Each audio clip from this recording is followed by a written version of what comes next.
Meet Steve Schmidt number 2.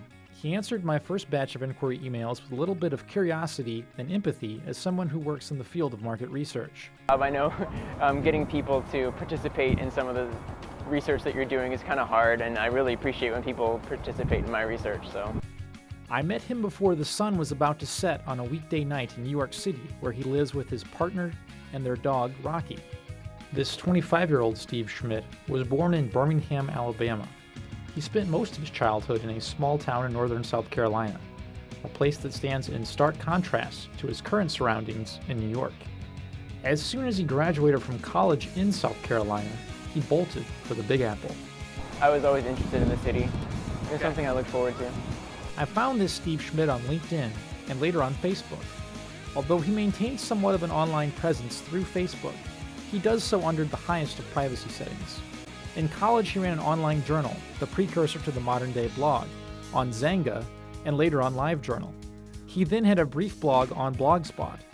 As soon as he prepared to enter the real world, though, he stopped all such online activity. It was a great idea because I know whenever we interview people at my job now, the first thing that we'll do is Google them and look for them on Facebook or on Twitter or whatever, and see what they're about, see what information we can find.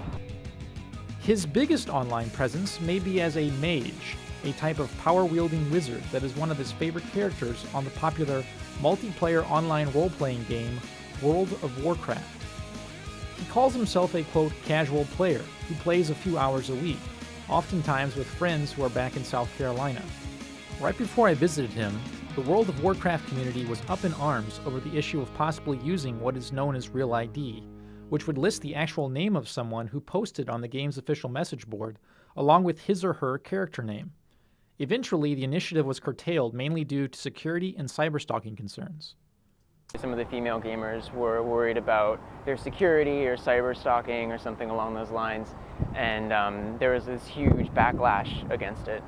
But it wouldn't have really affected me because I don't ever post on the official forums, but there was a big to-do about it.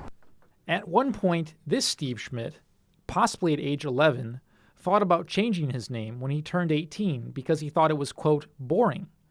That was not the case, though, when he was about 7, when he first found out that a well-known drag racer shared his name.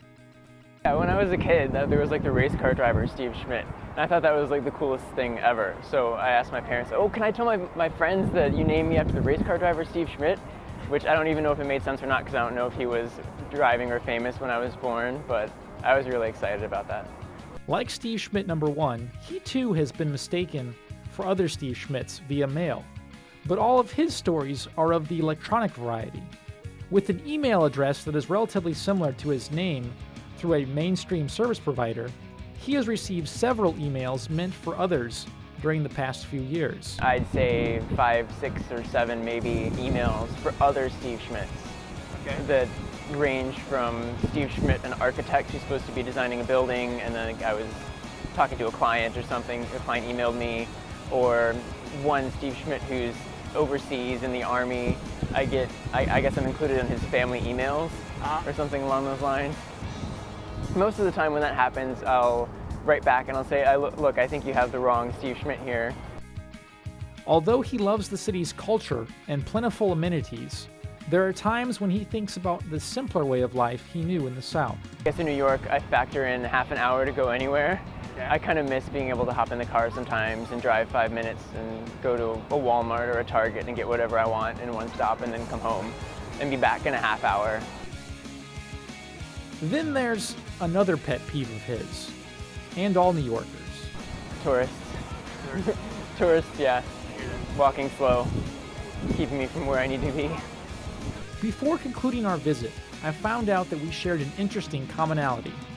If we were girls, we would have been named Stephanie, which begs the question, how many Stephanie Schmidts are out there?